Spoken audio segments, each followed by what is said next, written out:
ওম শান্তি। নমস্কার সবাইকে। আজকে আমি ভারত কি উত্থান বা পতনের যে অদ্ভুত কাহিনী আছে আমাদের কাছে, সেই সম্বন্ধে আমি আজকে বলবো যে কীভাবে ভারতের উত্থান এবং কিভাবে ভারতের পতন হয়েছিল, সেই অদ্ভুত কাহিনী নিয়ে আমি চলে এসেছি। তো আপনারা আজকে একটু মনোযোগ সহকারে শুনবেন। এটা অনেক ভালো একটা বিষয়, এখান থেকে খুব সুন্দর একটা বিষয়ের উপরে জানকারি দেব।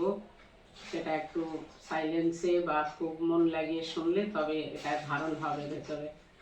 তো সেই জন্য আমি দেখাই, সেটাকে আমি 84 জন্মের সিঁড়ি এটাকে বলা হয়।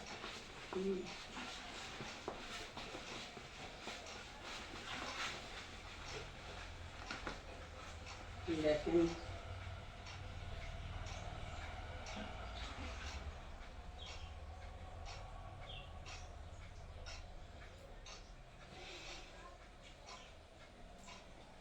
এটাই হচ্ছে আমাদের অরিজিনাল জীবনের কাহিনী। তো আমরা প্রথম যুগে, কোন যুগে আমাদের প্রথম সৃষ্টিতে আমরা নামি, সেই প্রথম দুনিয়া হচ্ছে এখানে দেখেন, এই যে লেখা আছে সত্যযুগ। আমরা প্রথমে এখানে, এটাই আমাদের সৃষ্টির প্রথম যুগ, এখানেই আমাদের প্রথম জন্ম হয়। হ্যাঁ, এবার এই হচ্ছে আমাদের পরম ধাম। এই পাশে দেখেন, এই যে আত্মার ঘর, এটা আমাদের আত্মাদের ঘর। এখান থেকে আমরা বাবা পরম ধাম থেকে এখানে আমাদের প্রথম এখানে পাঠায় সত্যযুগে।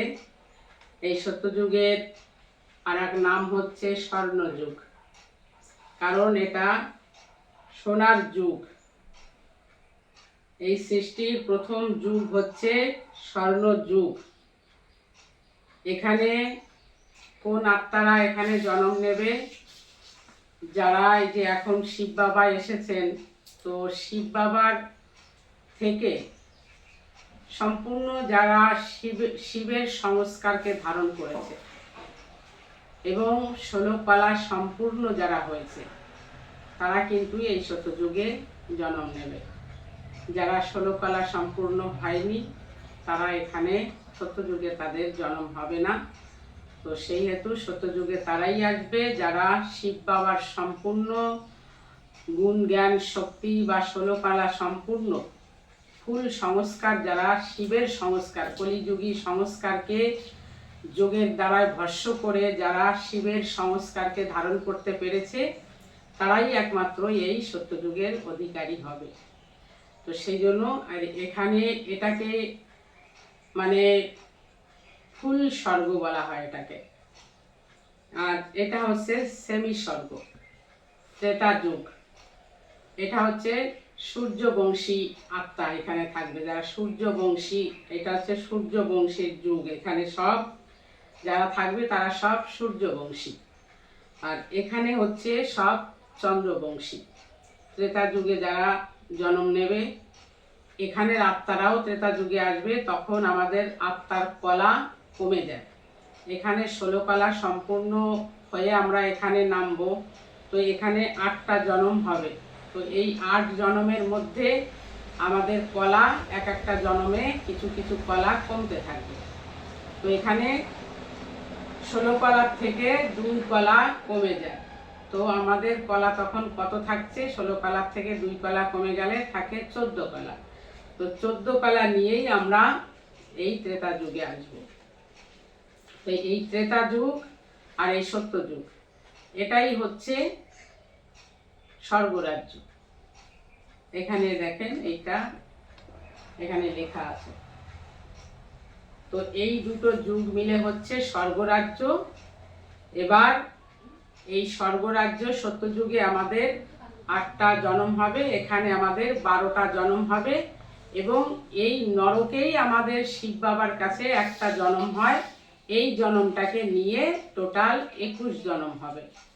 আমরা স্বর্গ উপভোগ করব 21 জন্ম। তো এই ত্রেতা যুগ হচ্ছে রূপর যুগ। এখানে সমস্ত রূপোর উপরে সবকিছু, বাড়ি ঘর বাসন কোসন গয়নাগাটি বেশি এইখানে রূপোর উপরে হবে, আর এইখানে হচ্ছে সবকিছু সোনার উপরে।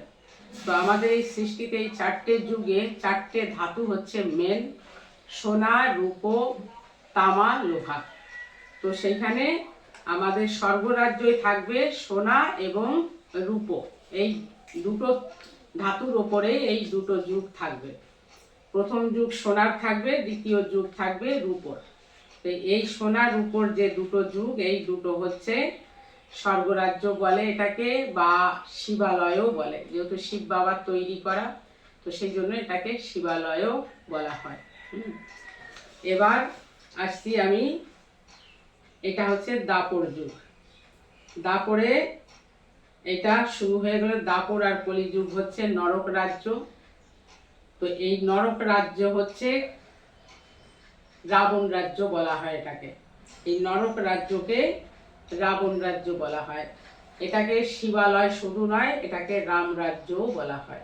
এটা রাম রাজ্য, এটা রাবণ রাজ্য। এখানে দেখছেন না সবাই রাবণের মতন ক্রোধিত হয়ে যায়, কথায় কথায় রেগে গিয়ে উল্টোপাল্টা কর্ম করে। তো সেই জন্য সত্যযুগে কখনো কোনো দেবী দেবতা এত ক্রোধী হবে না। তো এই জগৎটা, ক্রোধ মানে হচ্ছে রাবণ। তো সেই জন্য এই দুনিয়া রাবণ রাজ্য, রাবণ চালায়। রাবণের সংস্কারের উপরে এই নরক রাজ্য চলে। ভগবানের সংস্কারের উপরে চলে না, শিব বাবার সংস্কারের উপরে চলে না। রাবণ রাজ্য রাবণের সংস্কারের উপরেই সবাই চলবে এখানে। তো সেই জন্য এই 84 জনমের সিঁড়ি, এখানে ভক্তি জগৎ হয়। ভক্তি জগতের আত্মাদের 63টা জন্ম হবে। 63 জন্ম।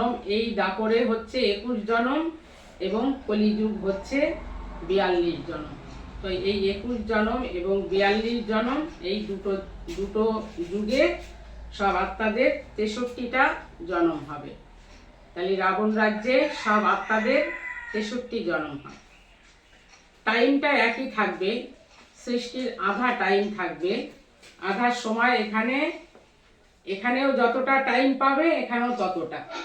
5000 সৃষ্টির আয়ু, তো 5000-এর মধ্যে 2500 এখানে সময়, এখানে 2500 বছর এখানে জন্ম মৃত্যুর চক্রে চলতে থাকবে, আর এখানে 2500 বছরেও জন্ম মৃত্যু চলতে থাকবে। তো এটাকে বলা হয় অমরলোক, এটাকে বলা হয় মৃত্যুলোক। তো মৃত্যুলোক কেন বলা হচ্ছে? এখানে মৃত্যু যখন তখন এসে যায় সবার, এখানে যখন তখন মৃত্যু হবে না। এখানে মৃত্যু আসার আগে সাক্ষাৎকার হবে। আমি কতক্ষণে আমার এই শরীরকে আমি ত্যাগ করব, সব কিছু আগাম ওখানে দেখানো হয়। তো সে নিজে মুখেই বলে যে আমি আজকের দিনটা আসি, কালকে আর আমি এই শরীরে থাকবো না, আমি আবার একটা নতুন শরীর ধারণ করে সৃষ্টিতে আবার আমি নতুন রূপে এখানে আমি আবার সংসার জগতে সংসার করব নতুন রূপ নিয়ে। তাতে করে এখানের লোকেরা সব খুশি খুশি এই শরীর ত্যাগ করে। আর আমাদের এখানে মানে এই রাবণ রাজ্যে কি হচ্ছে, শরীর ত্যাগ করলে সব দুঃখী হয়ে যায়, কিন্তু সত্যযুগে দুঃখী হয় না। কারণ ওই যে সাক্ষাৎকার করিয়ে দেয়, তো সাক্ষাৎকারের মধ্যে যে সে জানতে পারে যে আমি কোন রাজার ঘরে জন্ম নেব, কোথায় জন্ম হবে, সমস্তটা সে ডিটেলস জানতে পেরে যায়। যার কারণ ওখানে দুঃখ হয় না। ওখানে আরও কেউ মারা গেলে কি করে, জন্মদিনের যেমনি পার্টি হয় তেমনি মৃত্যুর আগে তার মৃত্যুর সংবাদে তারা সেখানে পার্টি দেয়, আনন্দ করে। তো আমি আবার একটা নতুন শরীর পাবো, তো এইটাতে তারা খুশি হয়। আর আমাদের এখানে কেউ মারা গেলে সবাই আমরা দুঃখী হই। কারণ কি, এটা দুঃখধাম, কারণ আত্মার নলেজ নেই এখানে, সবাই আত্মাকে চেনে না এখানে। তো সেই জন্য সবাই দুঃখী হয়। কেউ জানেই না যে আমি অমর, আমি কখনো মরি না, এটা কেউ জানে না। আমি কখনো, আমি কে, আমি আত্মা। তো আমি আত্মা যদি আমি হই, তাহলে আমি কি মরি? আত্মা কখনো মরে না। তো মরে কে? এই শরীরটা মরে। তার শরীর কি? শরীর হচ্ছে বস্ত্র, পোশাক, আত্মার পোশাক। তো এই পোশাক ছাড়তে সবাই এত দুঃখী হয়। তো সে যদি একবার জানে যে আমি আত্মা, আমি কখনো মরি না, আমি অমর, শিব বাবার সন্তান আমরা সবাই, আমাদের আত্মা শিবের শক্তি, শিবের সন্তান। শিব যদি অমরনাথ হয় তো আমরা অমরনাথের বাচ্চা, আমরাও অমর। তো এই বিষয়টা আমাদের জানা ছিল না, সেই জন্যই আমরা আগে দুঃখী হতাম। কেউ মারা গেলে বা নিজের মরার কথা ভেবেও আমরা খুব দুঃখী হতাম, কিন্তু আজ দুঃখী হই না, ভয়ও পাই না, কারণ আমি কখনো মরি না, আমি কখনো মৃত্যুবরণ করি না। আমি আত্মা, আমি অমর, আমার মৃত্যু হয় না। কেউ যদি গুলি মারে তো গুলি করে কি করছে? আমার শরীরটাকে মেরে দিচ্ছে। তো আমি আত্মা, আমি কি মরছি? আমি তো শরীর ছেড়ে চলে যাচ্ছি, শরীরটাই থাকছে না, আমি আবার নতুন একটা শরীর ধারণ করব। তো এখানে দুঃখী হওয়ার কিছু নেই। তো যাদের মৃত্যু ভয় আছে তাদের জন্য আমি এটা একটু বলছি যে কেউ মৃত্যু ভয় পাবেন না, কারণ আমরা কেউ মরি না। আমাদের এই যেমনি একটা জামা কাপড় পরে আমি সারা দিন সারা মাস একটা জামা কাপড় পরে আমরা চলতে পারবো, তেমনি একটা শরীর নিয়েও আমরা অনেক দিন তবু চলেছি। এই পোশাক পরে আমরা অনেক দিন চলেছি, কিন্তু যদি আমরা ডিপভাবে ভাবি যে এটা আত্মার পোশাক, এটা চেঞ্জের দরকার আছে, আমি সঠিকভাবে চলতে পারছি না, আমাকে আর একজনের হেল্প নিতে হচ্ছে, তো সেই হেতু হেল্পের একটা নতুন শরীর, এই শরীর ত্যাগ হলে তখন তো আমি একটা নতুন শরীর পেয়েই যাব। তো আমার তো মরার ভয়ের কোনো দরকার নেই, বা আমি এইভাবে জরাজীর্ণ হয়ে কারোর উপরে ডিপেন্ডেন্ট হয়ে এইভাবে বেঁচে থাকার থেকে তখন বাবাকে এটাই মেসেজ দেওয়া দরকার যে বাবা আমাকে এই শরীর থেকে মুক্ত করো। তো যারা জ্ঞানী হবে তারা এই মেসেজই বাবাকে দেবে যে আমার এখন আমি অথর্ব হয়ে গেছি, আমার চলার শক্তি নেই, অতএব আমাকে এবার এই শরীর থেকে আমাকে মুক্তি দিলে ভালো হয়, আমি আবার একটা নতুন রূপে সৃষ্টিতে আসতে চাই। তো বাবার কাছে এই আবেদন করা যেতে পারে, কিন্তু ভয় ভয় কেটে যাওয়া দরকার, কারণ ভয় করার কোনো দরকার থাকে না। আমরা জন্ম মৃত্যুর চক্করে রয়েছি, আমাদের জন্মও হবে, মৃত্যুও হবে, অর্থাৎ মৃত্যু ভয় করলে হবে না। তো সেই জন্য আজকে এই 84 জন্মের সিঁড়িটা আমি দেখিয়ে দিলাম। আমরা প্রথম সত্যনারায়ণ হয়ে এখান থেকে আমাদের জন্ম শুরু হয়। সেই সত্যনারায়ণ কিন্তু এই টোটাল সৃষ্টি এই লাস্ট অব্দি এখানে আসবে। হ্যাঁ, তো এমন না যে দেবতারা মৃত্যুবরণ করে না, এই দেখেন এখানে দেবতারা এইভাবে নামে সিঁড়িতে, তো নামতে নামতে এই সাধারণ দুনিয়াতে এখানেও চলে আসবে। এখানে সব যুগে, লৌহ যুগেও তারা থাকবে, থাকার পরে এই সব পুজো পাঠ সব দেবতারা করবে। তখন যখন জেনে গেল, বাবা এসে যখন জানকারি দিল যে তোমরাই দেবতা ছিলে, তো তোমরা কাকে পুজো করবে? নিজেকে নিজে পুজো করবে? তো সেই জন্য অনেকে এই ব্রহ্মা কুমারীদের সম্বন্ধে খুব বাজে বাজে কথা বলে, যেটা হচ্ছে যে এনারা পুজো পাঠ করেন না। হ্যাঁ, তো কেন করেন না সেটা কেউ বলে না, কেন করেন না। তো আমি আজকে বলছি পুজো পাঠ এই কারণেই আমরা ছেড়ে দিয়েছি, কারণ বাবা আমাদের জানকারি দিয়ে দিয়েছে, আমাদের বুঝিয়ে দিয়েছে যে তোমরাই সৃষ্টিতে দেবী দেবতা ছিলে। তো এখন তোমরা বুঝে গেছো যে এখন এটা দৈবী কুল নয়, তোমরা সাধারণ হয়ে গেছো, এখন বাবার থেকে আবার সেই দিব্য গুণ জ্ঞান শক্তি আবার ধারণ করতে হবে। তো সেই জন্য ব্রহ্মা কুমারীরা সব কি করছে, ব্রহ্মা কুমারী বা ব্রহ্মা কুমাররা তারা এখন যোগ ধ্যান বাবার সঙ্গে যুক্ত হয়ে তাদের মধ্যে দিব্য শক্তি ধারণ করছে।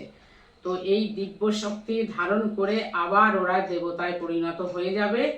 তো সেই জন্য তারা সেই তপস্যাতে ব্যস্ত আছে। তো এখন সারা তপস্যা করবে না ওই পুজো পাঠ করবে।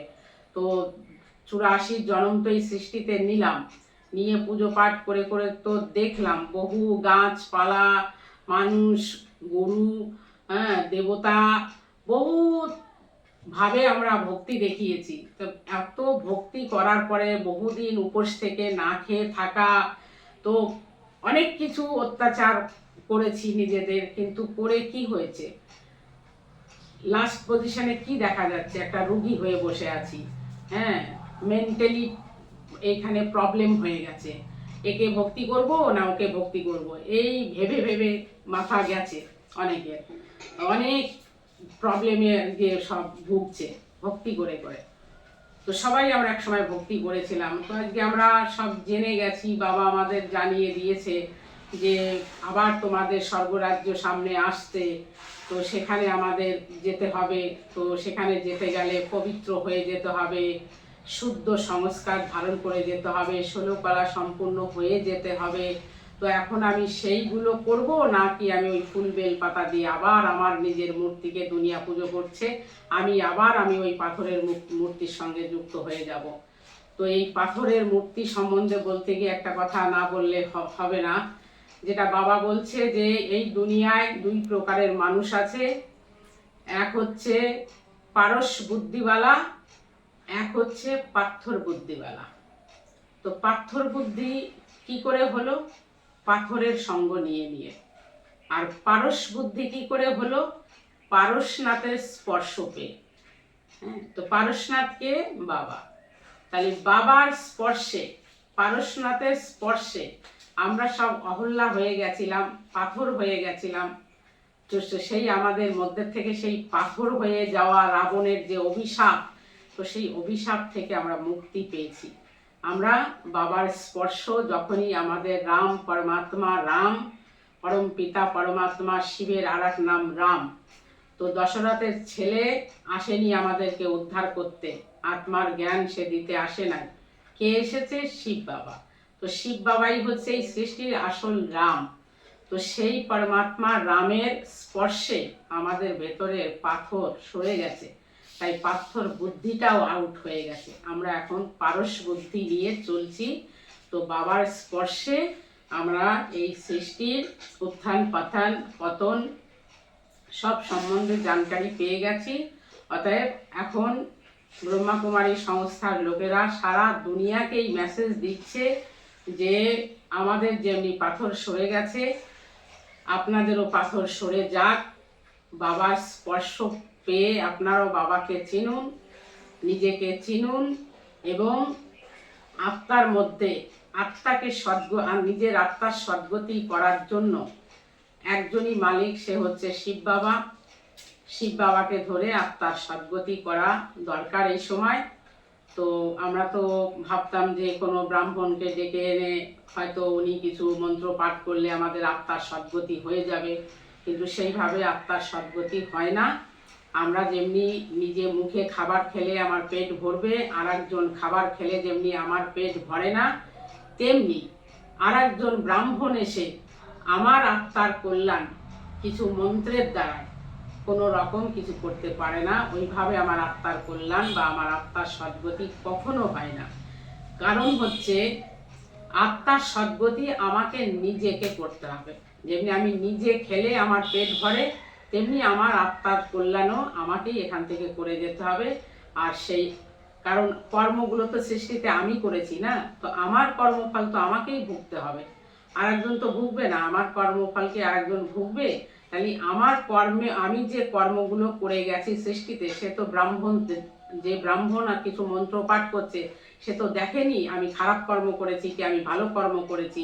তো যে কর্মই আমি করে গেছি, আমার মৃত্যুর পূর্বে আমি যে কর্মগুলো করে গেছি, সেই কর্মের সাজা বা কর্মের সুফল সব আমিই ভোগ করব। আমার কর্ম আমার আত্মার সঙ্গেই চলে গেছে। তো সেই হেতু কেউ কোনো ব্রাহ্মণ এসে কিছু মন্ত্র পাঠ করে কখনো সে যে আত্মা চলে গেছে তাকে দেখা যাচ্ছে না, সে এখন কোথায় আছে, কি পরিস্থিতির মধ্যে আছে, আমি কিছুই দেখতে পাচ্ছি না।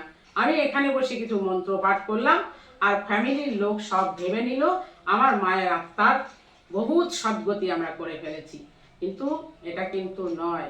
এটা এসব ভুলগুলো আমাদের এই ভুল চলনটার পরিবর্তন করার জন্যই শিব বাবার এই সময় সৃষ্টিতে আসেন, কিন্তু এটাকে বুঝতে হবে। তো আত্মার সদ্গতি নিজেকেই করতে হবে। যেমনি নিজে খেলে নিজের পেটটা ভরে, তেমনি নিজেকেই আমার আত্মার সদ্গতি আমাকেই করতে হবে, কারণ আমার ভেতরে আমার ব্যাটারি লো হয়ে গেছে, আমাকেই চার্জিংয়ে বসতে হবে। কোথায় চার্জ হবে আমার এই ব্যাটারি, চার্জ কিভাবে হবে? পরমাত্মার সঙ্গে কানেকশান যুক্ত হবে, মনের মালিককে মনের সঙ্গে যুক্ত করে ধ্যান করতে হবে কিছুক্ষণ। তো তাতে কি হয়, ধ্যানের মধ্যে দিয়ে আমার আত্মার পাওয়ার বাড়ে, শক্তি বাড়ে। তো সেই শক্তির দ্বারাই আমি যত শক্তি এখন আমি এখান থেকে ভরে যাব, যতদিন বাবা আছে, বাবা চলে গেলে তো আর শক্তি ভরা যাবে না। তো সেই হেতু বাবাও চলে যাবে, সত্যযুগও এসে যাবে, তখন আর কিছু আত্মার সদ্গতি বলে কিছুই করণীয় থাকবে না। তো সেই জন্য যতক্ষণ বাবা এখনো আছে, তো সবাইকে বলছি যে আবার নতুন দুনিয়া সামনে আসছে, যদি স্বর্গরাজ্য প্রাপ্ত করতে হয় তাহলে কিছু সৎ কর্ম, কিছু সৎ গুণ জ্ঞান শক্তি ধারণ করে যেতে হবে যাওয়ার আগে। আর সেই গুণ জ্ঞান শক্তি, পজিটিভ শক্তি ধারণ করতে হবে। নেগেটিভ শক্তি, রাবণের শক্তি নিয়ে তো যুদ্ধই করে গেছি, সংসার জগতে সবসময় যুদ্ধই চলছে, মহাভারতের যুদ্ধ প্রত্যেক ঘরে ঘরে এখন চলছে। তো এই যুদ্ধকে সমাপ্ত করার জন্য বাবা এসেছে এই সুন্দর জ্ঞান নিয়ে, যে তুমি কোথার থেকে তোমার জন্ম মৃত্যু শুরু হয়েছে সেটা ভালো করে জানো। তো এইবার এই সৃষ্টির কিভাবে শেষ হবে শেষ অংশটা একবার একটু দেখাই। এই যে এখানে দেখেন কিছু চিত্র দেওয়া আছে, এখানে এই দুনিয়া জলের তরে ভেসে যাবে, ঘরে ঘরে যুদ্ধ হবে, কাটাকাটি হবে, বোম ব্লাস্ট হবে, নানান কিছু হয়ে এই সৃষ্টির বিনাশ ঘটবে। তো সেই বিনাশ ঘটার আগে আমার নিজের আত্মার জন্য আমাকে কিছু সৎকর্ম আর বাবার থেকে কিছু সৎ গুণ জ্ঞান শক্তি ধারণ করতে হবে। তো এই মেসেজটা আজকে সারা দুনিয়ার জন্য আমাদের কেন দিতে হচ্ছে, কারণ যখন এই সৃষ্টির বিনাশ হবে তখন হয়তো সবাই বলবে যে হে ঈশ্বর, হে ভগবান, তুমি এসেছিলে কই, আমরা তো জানতে পারিনি। হ্যাঁ, তো যাতে শিবের সন্তানদের, আমাদের মতন সন্তানদের উপরে সেই দোষটা না লাগে যে আমাদের কেউ বাবার মেসেজ দেয়নি, যার জন্য আজকে খবরের কাগজে, ম্যাগাজিনে, টিভি, আমাদের এরকম ক্যালেন্ডারের মাধ্যম দিয়ে বহুভাবে আমরা এই প্রচারটা করছি, যাতে সবার কাছে এই মেসেজটা পৌঁছে যায় যে পরম পিতা শিব, পরমাত্মা এসে গেছে সৃষ্টিতে, আমাদের আত্মার মালিক। তো আত্মার সদ্গতি এখন করার টাইম। তো সবাই বাবার সঙ্গে যুক্ত হন আর নিজের আত্মার কল্যাণ করুন, নিজের আত্মার সদ্গতি করুন। এই মেসেজ আজকে দিলাম। ওম শান্তি, সবাই ভালো থাকবেন, নমস্কার।